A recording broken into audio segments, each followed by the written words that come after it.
Hello everyone, this is Andrew. Welcome to Keen on America. On July 4th, 2026, America will be 250 years old. An anniversary that will, no doubt, be greeted with a mixture of celebration, contemplation, and resignation. In Keen on America, Andrew talks not just about the American past and present, but also speculates on its future. What, Andrew asks, will be the 21st century fate of this now venerable American republic? Hello, everybody. Violence is back in the news in the United States, political violence, that is, as we speak. National Guard have been deployed to Los Angeles. And The Guardian is leading this weekend with the emergence of a new neo-Nazi group, actively, apparently, according to The Guardian at least, seeking to grow in the United States with planned paramilitary training events. It, of course, brings to mind Charlottesville, that Unite the Right rally in August of 2017 that really woke many people up to the emergence of a white supremacist movement.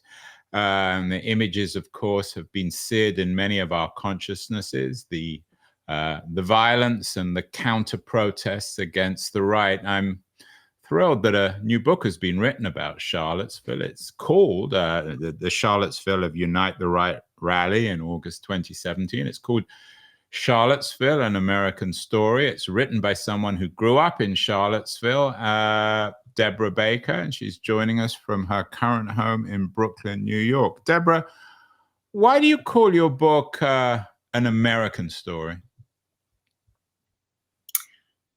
Well, because, as someone who was raised in Charlottesville, I was always taught to think of it as sort of the cradle of American democracy. The ideals of the Declaration of Independence as written by Thomas Jefferson, whose Monticello overlooks the city of Charlottesville. And similarly, the kinds of illiberal currents in American history that were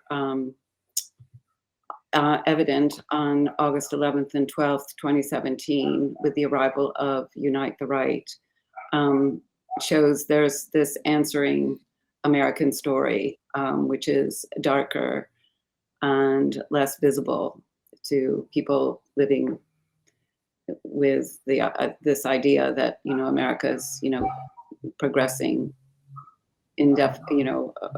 evolving in positive. The arc of history is heading in the right direction. I've spent some time in Charlottesville. I was actually there a couple of times last year. I visited Monticello, as you know, the supposed birthplace of American democracy. But there's another story, of course, about Monticello, which is fairly self-evident when you go there. The story of Jefferson as a slave owner and Monticello as a slave plantation. Wasn't that also obvious to you growing up? Isn't that part of a self-evident part of the American story? Isn't that why Charlottesville has always been an interesting place, because it brings these two worlds together and then somehow encapsulated in the paradox of Jefferson himself? I think that's a pretty recent development. I grew up in the 60s and visited Monticello as a school child on school trips, and the fact that Jefferson was a slave owner was pretty well erased. I mean, they would refer to slaves as servants if they referred to them at all. And Sally Hemings and her relationship with Thomas Jefferson was not addressed in the least. That's a fairly recent development, and Monticello has done a great job in bringing that history to light. All countries, Deborah, you don't need me to tell you this, have underbellies, things that are shameful. Is Charlottesville an American story because it's attempted to hide that story, or because it's particularly pronounced in the United States? Well, I think Charlottesville has tried to come to terms with its history, but I think a lot of people growing up, people my age who were born and whose history in Charlottesville goes back generations, are really happy, not have to engage that much with that history. It's like they want separate bedrooms. Okay, Black people can have their history, but we want to keep ours. We want to preserve these Confederate statues in the heart of our city. You do what you want with your history in your neighborhoods, but we want this in the center of ours. That was the response to when the city began talking about taking down the statues of Robert E. Lee and Stonewall Jackson. Yeah, and of course, and we're going to talk about this, that the demonstrations were triggered by those attempts to bring the statues down. But again, I wonder what's so outrageous even about a Robert E. Lee statue. I was in Washington, D.C. a couple of months ago. I visited Arlington Cemetery, and there's a huge Robert E. Lee memorial within the cemetery around Arlington House. And he's presented, again, as a rather tragic figure in American history, a man who made some very, very bad choices. Why is the bringing of Lee's statue down in Charlottesville, do you think, so symbolic of this American story? Perhaps the subtitle of the book, Charlottesville, might have been an American tragedy. Well, in the case of the Unite the Right weekend, yes, it was a tragedy. I think, the point about the Lee statue is that it's a monumental statue. It's not, a human-sized statue of this man. And monumental statues are generally, put up to inspire devotion and genuflection. And the basic thing is that Lee was a traitor. Lee took a vow to the Constitution to protect the United States, and instead, when it came to the Civil War, he decided to throw in his lot with Virginia. And so I think that was, yes, a tragic mistake that had, really profound implications. And he never wrote his memoirs, but even after, within 5 years of the end of the Civil War, and very soon after that, his image of him of this man was a Virginia gentleman, that he did his best to bring the country together after the war. This was part of the lost cause narrative of the Confederacy. He's not really someone we should be worshiping, and he had become a kind of idol for the South, first Virginia, the South, and then the rest of the country. Given his sort of brand as the great uniter after the war, which there's not that much evidence of. Grant had great reservations about how he behaved. He did not take defeat like a soldier. He was stirring the pot, in those 5 years of grievance. So I think that he didn't believe that statues should be put up memorializing the Confederacy. I mean, it's different to put up a statue for a regular soldier as part of, remembrance, but, honoring them or idolizing them is a completely separate thing. And as historians have shown, these statues tended to go up as a way of sending a message to the Black community to keep your head down. A lot of them went up in the 1920s, which was at the same time as the rise of the Klan. And they were used, even this one, this particular statue, the week that it was raised, saw cross burnings on the mountains surrounding Charlottesville, a bombing of a Black church just outside Charlottesville. So, and a Klan parade down Main Street of Charlottesville. So the Black community saw very clearly what this was about. What was so shocking about the events that you write about? There was one, I think there was one person killed, it was run over almost by accident. What for you is not the American story, but the tragic story of Charlottesville? As you know, the Klan's been around for generations, for centuries. There have been many racist demonstrations, lynchings, and so on. What's so shocking about Charlottesville 2017? Well, this book grew out of a shock at those images of Nazi flags, in a part of Charlottesville that I know well. Nazi flags and a lot of flags that I couldn't immediately understand what they were about.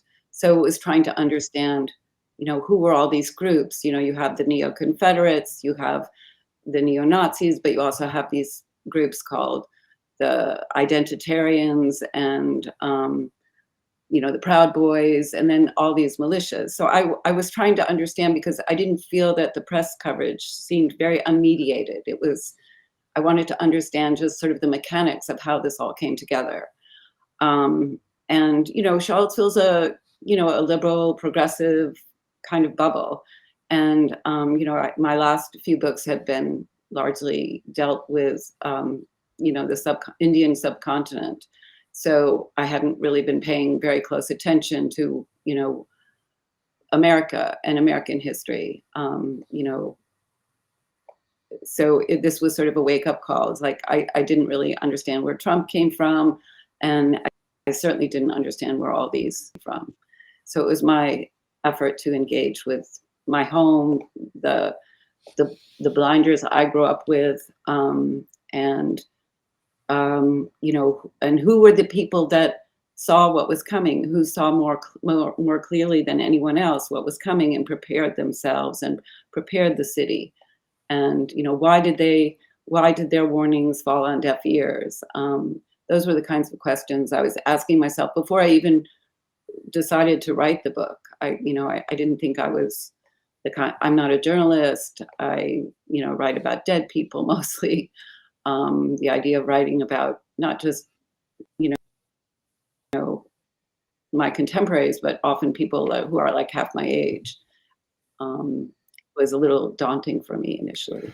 Of course, the event is remembered now in part when Donald Trump said there were very fine people on both sides. What's your interpretation of some of the characters who were involved in this event on the right? People like Richard Spencer and Nick Fuentes. They become, I don't know, household names, certainly legendary figures on the right and perhaps also on the left. I guess there's two interpretations. On the one hand, these are just crazy guys sitting in their basements on the internet saying absurd things and finding equally absurd people to follow them. On the other hand, they represent a real threat to democracy in America. What's your take on people like Spencer and Fuentes in terms of the research? As you said, you didn't know much about this before you started researching the book. Are you more or less fearful of people like Spencer and Fuentes now, having researched and written this book?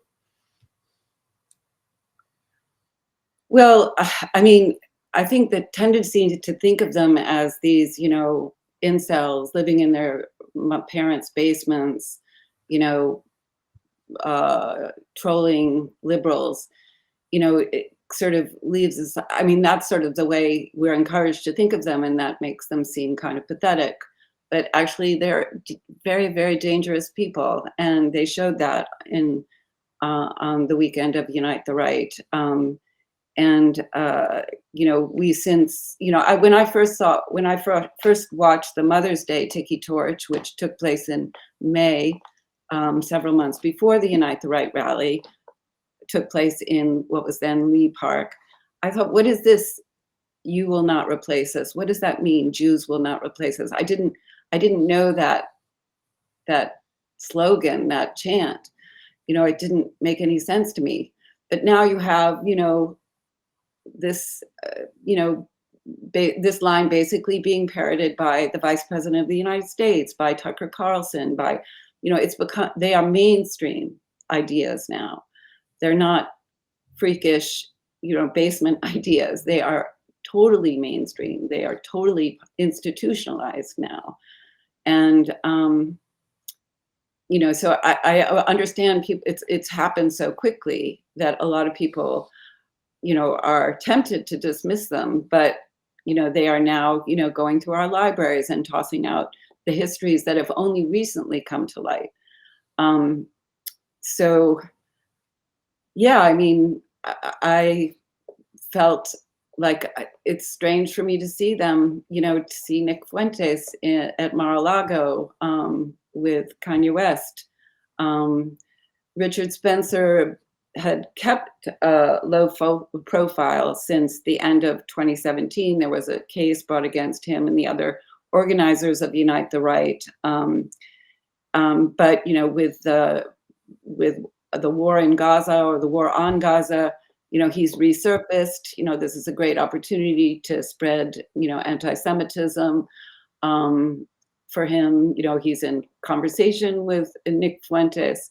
So they're not entirely gone. They've just been institutionalized. But haven't these types of people, as I said earlier, always been around? We did a show a few months ago with John Gantz. His book, When the Clock Broke, has done very well. And it features centrally, in some ways, David Duke. We've done other shows on Duke's reinvention of himself, rebranding of himself in the 1990s. Are, in your view, people like Spencer and Fuentes, are they just the next coming of David Duke and the attempt to sanitize the Klan? Yeah, but they've been a lot more successful than David Duke ever was. Yeah, as I say, these ideas are now, the rationale behind our present administration, turning, getting rid of affirmative action, basically trying to send us back to the dark ages. What's your reading of why these people are becoming more and more successful? We did a show with my old friend Ali Russell Hochschild, UC Berkeley sociologist, wonderful writer. Her latest book, Stolen Pride, Lost Shame and the Rise of the Right, in a way is sort of excellent reading with your new book on Charlottesville. It's about Pikeville, Kentucky. And it's a narrative about the kind of event you wrote about that almost happened in Pikeville and then didn't. And she writes about the pride and prejudice and shame of working class small town America. And she features a man called Matthew Heimbeck, who was involved with the right wing, the intended right wing rally in Pikeville. And then she spent a lot of time talking to him. She doesn't present him sympathetically, but she certainly tries to make sense of his ideas and views. What's your take on that kind of narrative, which attempts to make sense and humanize, shall we say, the Heimbecks, the Spencers, the Fuentes of the world? Well, if I wanted to write about the activists in Charlottesville, they made it very clear that I couldn't be talking also to Matthew Heimbeck or Richard Spencer. And, I was fine with that. I wanted them to be the focus of the book rather than these men who get plenty of attention from the mainstream media.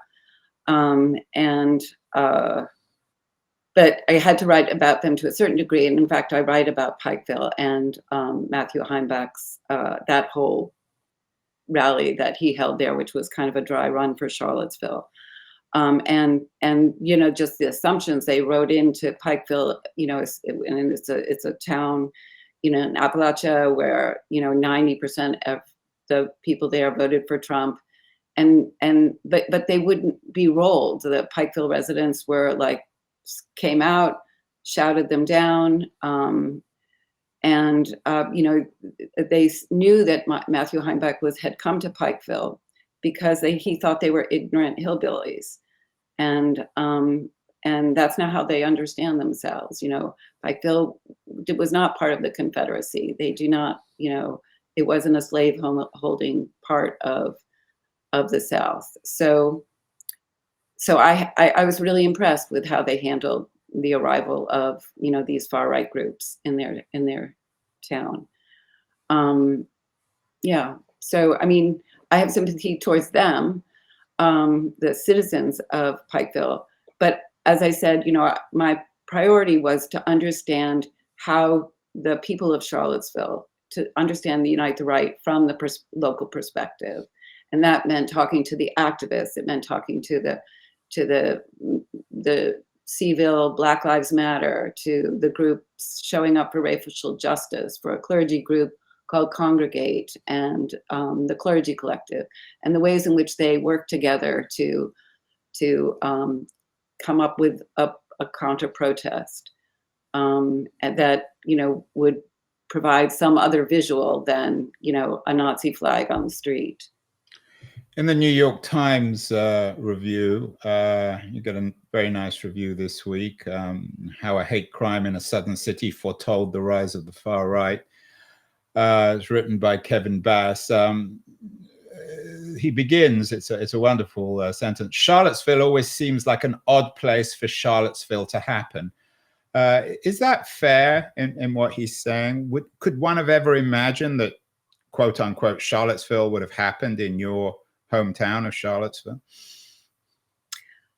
Well, I thought so until I began digging around in Charlottesville's history. And fairly early on, I came across another event, a very similar event that happened in Charlottesville in the wake of Brown versus Board of Ed. The vast majority of Charlottesville was, like most of Virginia and most of the South, were really against the idea of integrating its public schools. And the decision, this young man, a graduate of Columbia University, came to Charlottesville with the express intention of starting a race war. And he held a rally in a big public park. He burned crosses on the lawns of those white people as well as Black people who were working to desegregate Charlottesville city schools. He hoped to set off a kind of conflagration with that. There were, so I was really curious, first of all, that I had no idea that this had happened.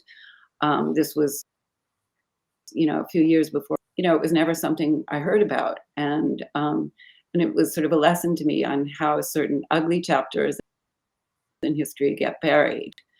And, you see, even in Charlottesville, you see this effort by the University of Virginia, by, the city council to also sort of try and forget the Unite the Right rally and what happened there. Heather Hires was, a woman named Heather Heyer was murdered on 4th Street. The street now carries her name. But, I didn't want this to be forgotten. I didn't want the same mistakes that were made by the city council and the law enforcement and the university administration to be made again. One of the striking things, at least to me, when back in 2017, when the rally happened, was the explicit use of Nazi flags. Of course, the Nazis weren't crazy about Black people either, but one remembers Nazi Germany because of their destruction or attempted destruction of European Jewry. You note that this was bubbling underneath the surface of Unite the Right was race war, legacy of slavery and the Civil War. What about anti-Semitism? It's become a very, very controversial subject now in the United States, hard to unravel both on the left and the right. What did you find about this explicit use of Nazi imagery in, shall we say, the Jewish question or the issue of Jews in America in the Unite the Right rally? Were the participants, was their hatred directed against American Jews as much as American Blacks? Well, I think that's an interesting question. And in fact, when I spoke with one of Charlottesville's rabbis, he said, initially he couldn't make the connection. What does anti-Semitism have to do with a statue of Robert E. Lee? And it wasn't until someone from the ADL, showed him what they were talking about that he understood that. In fact, white supremacy, the whole idea of white supremacy is that any sort of work of racial justice is not being directed by Black people, it's being directed by Jews. And now it's Jews that are bringing in illegal immigrants. It's always the Jews are the mechanism by which Black people gain their rights. Or, it was like in 1956, it was the Jewish mayor who was blamed for making Charlottesville the first city to integrated schools. It's as if, they don't understand that Black people are not entirely without agency.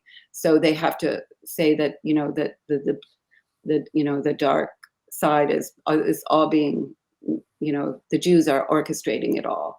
That's so it sort of marries, European fascism with Dixie flavored white supremacy.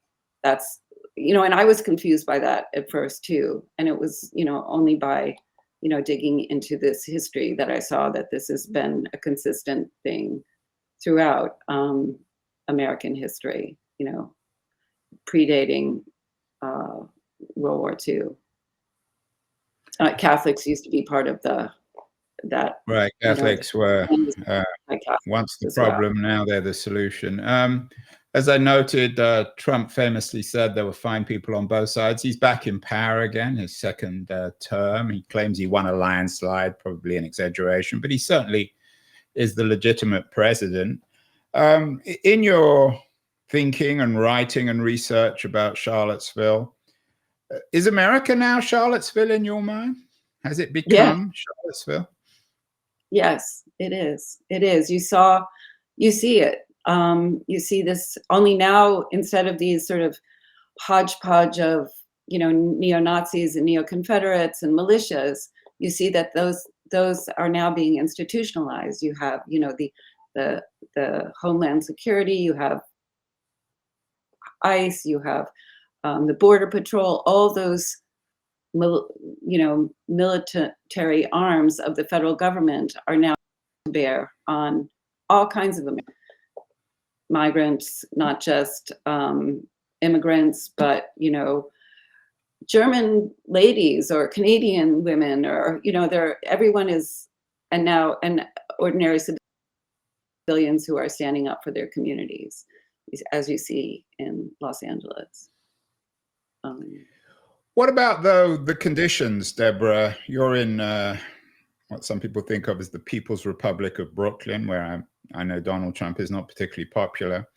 But aren't there legitimate reasons, given the destruction of small-town America, the crisis of opioids and unemployment and violence? Aren't there legitimate reasons, at least for, if not voting for Spencer or Fuentes or Heimbach or even Trump, at least being concerned with the condition of contemporary America?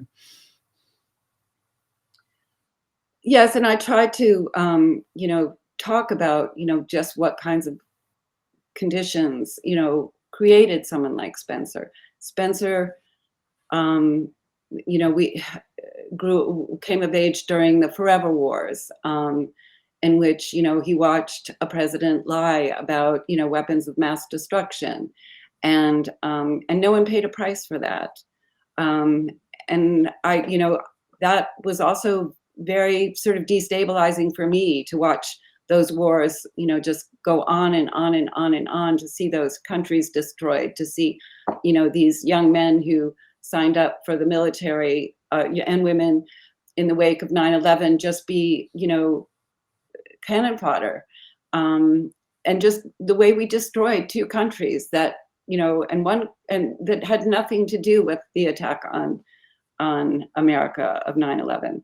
So, I mean, and Trump called that out, to his everlasting credit, Trump called that out. And Hillary Clinton didn't call that out. She voted for the war. She was a cheerleader for the war. So, I mean, I think that's very real history. And one of the leaders and organizers of Unite the Right was a man named Nathan D'Amigo, who had an organization called Identity Europa, which was founded about the same time as the Proud Boys. And, you know, he was an Iraq War veteran, and he suffered from post-traumatic stress syndrome. And he was radicalized in prison by another Iraq War vet, you know, who gave him, you know, all these Nazi reading materials. So, I mean, we can't ignore that, you know, was a very destabilizing event in a lot of people's lives, and it's really hard to get past that. The local man who organized the Unite the Right, who was sort of the spearhead behind it, you know, graduated from UVA into the shattered economy of 2008, you know, in which, you know, the banks were able to, you know, be made whole, but, you know, vast swaths of the American society was gutted. You know, their savings, they lost their homes. And this man originally had joined the Occupy Wall Street movement, and it was from there that he went into, you know, the far right white civil rights movement. So, I mean, and these are both, you know, self-inflicted wounds as far as America is concerned. And, you know, I don't think we've scraped the bottom of the implications and repercussions yet. Is history repeating itself then in terms of your research? I know you bring up Ezra Pound, who has a curious association with Charlottesville, of course, neo-fascist in the First and Second World War, responding to the uncertainty and upheavals in Europe, sympathetic to European fascism. Are the conditions you talk about, overseas wars, the corruption and dysfunctionality of capitalism, are we just living through in the early 21st century what Pound and everybody else lived through in the early part of the 20th century? Yeah, for me, Pound plays a curious role. First of all, he was mentored to this man, his name was John Casper, who came to Charlottesville in 1956. But also, Pound wrote an entire book about Thomas Jefferson and Mussolini, and he saw what Jefferson created in Virginia Mussolini was like a kind of avatar of Thomas Jefferson in Italy, creating an entire civilization, you know, a kind of agrarian economy. And he had this idea at the time. Trump was, he was accused of treason, and rather than execution, they put him in an insane asylum, and where he you know, entertained a series of young men who came and were radicalized by him, including the future founder of the American Nazi Party. So and he really sort of solidified this marriage between anti-Semitism, European fascism, and white supremacy, or sort of Southern flavored white supremacy. So I think it's important to center Thomas Jefferson in this as much as, you know, the Civil War and Robert E. Lee and the Confederacy. As far as, you know, are we not looking at another world war? I think we're going to, you know, see more. We're facing more civil war. I mean, Trump sort of, you know, plays with, you know, foreign policy, but I think he's much more focused on radicalizing Americans. Yeah, of course, Jefferson famously talked about, what was it, watering or nourishing the tree of liberty with the blood of patriots of rebellion. Ultimately, was there perhaps even a Jeffersonian quality to the Unite the Right rally of August 2017? Well, I think, you know, they showed up on August 11th at, you know, Mr. Jefferson's University, and, you know, you had all this Palladian architecture as their backdrop. They really wanted to own, you know, who represents American ideals more, master or, you know, the enslaved. They want to appropriate Jefferson and all the slave owning feudal order of Virginia, which included, of course, George Washington and James Madison and James Monroe, who both all lived, not George Washington, but they were all part of Albemarle County. Finally, Deborah, clearly this is I'm not sure if it's a labor of love, the book, but it certainly required a great deal of emotional investment on your part. It's a book about your hometown, and it's a book about America, Charlottesville, an American story. You have a narrative. It's a narrative that we hear often in this show from progressives. I mostly share it. But having researched and written this book, what makes you most uncomfortable? What do you know now that you didn't know before that doesn't always fit into this particular narrative? What I like about Arlie Hochschild is that she in some ways tries to distance herself from the narrative of progressives in Brooklyn and Berkeley, California, and San Francisco and New York. No, I agree with you about her work.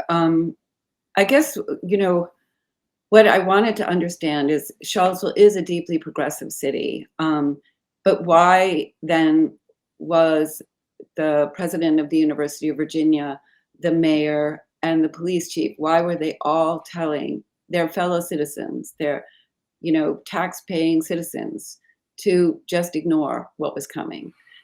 Go stay at home, or go to this, movie night, or what is it about progressives that have a hard time, accepting that we need to stand up, we need to be on the streets, we need to, be organizing events that protect vulnerable communities? I mean, why were they so scared? Why did they treat the activists as a threat to civil order? And then thereby, the University of Virginia, the students had no idea, they arrived that day, they had no idea that these men were coming to march with torches down in front of their rooms, down the lawn of the university.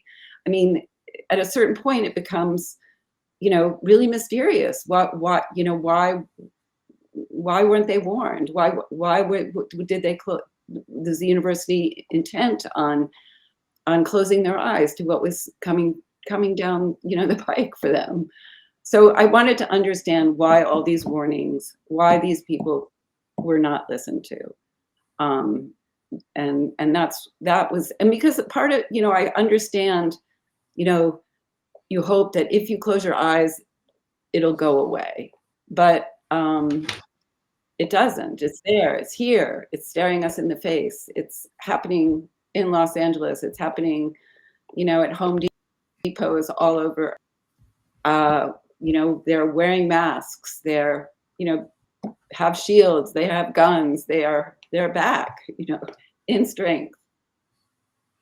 Yeah, maybe we will title this conversation, "If You Close Your Eyes, It Will Go Away," or actually, "If You Close Your Eyes, It Won't Go Away." So what should people do? I remember that story of Bobby Kennedy, who studied law at UVA, who invited, I think it was Ralph Bunce, African-American, he won the Nobel Prize, to speak at the university and at the law school. And there was considerable resistance. And of course, Bobby Kennedy, as he was wont to do, didn't back down. Is that what we should all do?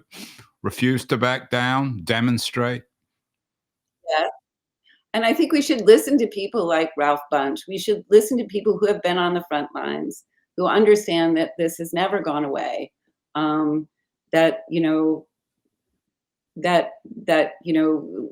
have to listen to them. We have to understand that they feel very vulnerable. If you look at the African-American community, Donald Trump just embodies their worst fears about America. And what has been hidden is now in front of all of us. And we have to listen to the people who've made whose voices we've shut out in the past and continue to shut out. Well, there you have it. If you close your eyes, it won't go away. Warning from our guest, an important new book on Charlottesville, on the demonstrations there of 2017 of the violence, an American story. It continues to be an American story. Thank you so much, Deborah, for sharing your story, both of the book, Charlottesville, and your own life. Congratulations on the book. It's getting great reviews. It was brilliantly reviewed in the New York Times. And keep well, keep writing, keep resisting. Thank you so much. Thank you for having me on.